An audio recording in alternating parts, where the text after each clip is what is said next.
আওয়ামী লীগ ভাইদেরকে একটা কথা আজকে বলেই আমি তাফসিরে যাব, সেটা হচ্ছে ভাই আপনারা বঙ্গবন্ধুর নাম যেই পরিমাণ জীবনে উচ্চারণ করেছেন, আল্লাহর নাম এই পরিমাণ জিকির করলে জান্নাতটা মনে হয় ওয়াজিবই হয়ে যেত। খালি বঙ্গবন্ধু, সব জায়গায় বঙ্গবন্ধু। ছোট একটা ঘটনা বলি আপনাদের সবাইকে। বিদেশ থেকে এক লোক আসছে আমাদের এই বাংলাদেশে। তো আসার পরে তিনি ল্যান্ড করেছেন চট্টগ্রাম বিমানবন্দর। কোন গ্রাম? কুড়িগ্রামের ভাইরা। নেমে he was coming back to Dhaka, ঢাকার দিকে আসছিল।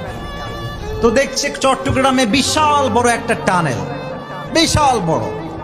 তো উনি বলছেন যে how come it possible man, the people of Bangladesh they are very poor, তোমরা তো খুব গরিব মানুষ, গরিব দেশ, এত বড় টানেল কেমনে আসলো, এটার নাম কি?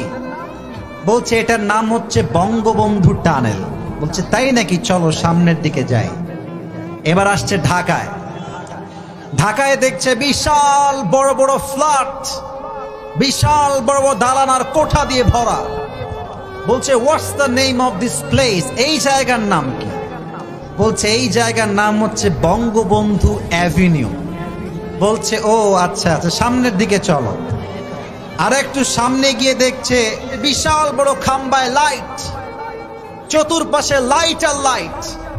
বলছে এই জায়গার নাম কি? বলছে এটার নাম হচ্ছে বঙ্গবন্ধু স্টেডিয়াম। বলছে এখানে আসলে কি হচ্ছে, কি হয়? বলছে এখানে আজকে একটা টুর্নামেন্ট হচ্ছে, তার নাম হচ্ছে বঙ্গবন্ধু গোল্ড টুর্নামেন্ট। তো ফুটবল খেলা, চলো আমিও দেখে আসি। তো এবার দুইজন মিলে গেছে ফুটবল খেলা দেখতে বঙ্গবন্ধু স্টেডিয়াম। তো মাঝে মাঝে খেলার মাঝে হার জিত যুবক ভাইরা আছে না নাই? আনফরচুনেটলি বঙ্গবন্ধু দল গেছে হেরে। তো যারা হারে দেখবেন শ্রোতারা এত ক্ষিপ্ত হয়, দর্শকরা মাঝে মাঝে জুতার পিটা করে, মাঝে মাঝে ডিম মারে, বলো ঠিক কিনা বলো, মাঝে মাঝে ইট পাটকেলও মারে। তো বিদেশি লোকের কপাল খারাপ, লোকেরা মারছে একটা ইট পাটকেল, একটার মাথায় লাগছে, মাথায় লেগে সঙ্গে সঙ্গে অজ্ঞান। 2 ঘন্টা কোনো সেন্স নাই। 2 ঘন্টা পরে এমনি চোখ খুলেছে। আমি কোথায়? তাকে বলা হলো আপনি এখন আছেন বঙ্গবন্ধু হসপিটাল। এই লোক কয় ভাই আল্লাহর হস্তে মাফ চাই, এরপরে আপনি আমাকে বঙ্গবন্ধু কবরস্থানে নিয়ে যায় না যুবক ভাইরা। তার মানে আওয়ামী লীগের ভাইরা বঙ্গবন্ধুর নাম যে পরিমাণ ইউজ করেছে আর জিকির করেছে, আল্লাহ এবং নবীর নাম সেই পরিমাণ বললে জান্নাত ওয়াজিব হয়ে যেত যুবক ভাইরা।